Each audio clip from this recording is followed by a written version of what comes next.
цените на дизелот надминаа 100 денари за литар. За 43% се покачени во изминатите 6 месеци, што значи цените на храната повторно ќе растат, а владата на Мицковски не превзема ништо. Ценовниот бран сега ќе биде уште потежок затоа што половина од семејниот буџет на македонските граѓани оди на храна и пијалоци. Потрошувачката кошничка веќе достигна речиси 70.000 денари, а платите не мрдат. Сега секој нов денар на лебот, млекото, зеленчукот и овошјето директно удира врз семејната трпеза.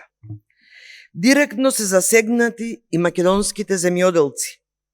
Поскапо гориво, значи поскапа обработка на нивите, поскап транспорт, поскапо производство и на крај поскапа храна. Поради неспособноста на Мицковски и неговата влада, Македонија веќе го живее почетокот на кризата. Земјоделците гледаме дека денеска повторно протестираат за откупни цени на пиперката, кои владата на Мицковски им ги вети, ама не ги испорача. Ги излажа. Откупот на пиперката не се решава со лаги и манипулации, туку со конкретни мерки. СДСМ ги поддржува барањата на земјоделците. Во време на СДСМ откупната цена беше 50 денари по килограм.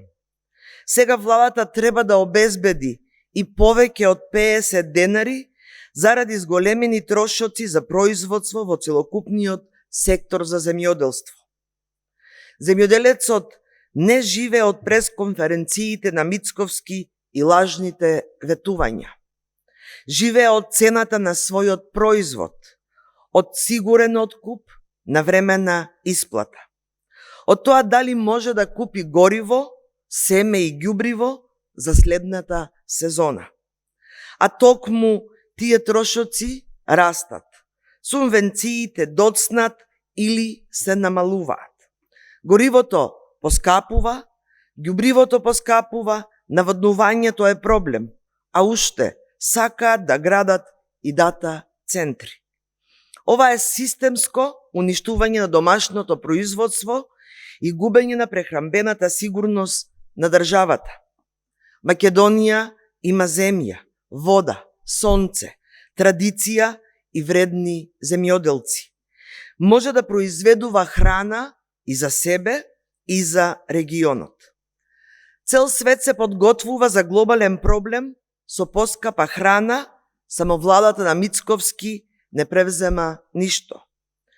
Со ваквата политика на ВМРО-ОКГ, земјоделците едва и преживуваат, домашното производство се намалува, зависноста од увоз расте, а храната ќе станува се поскапа. Благодарам.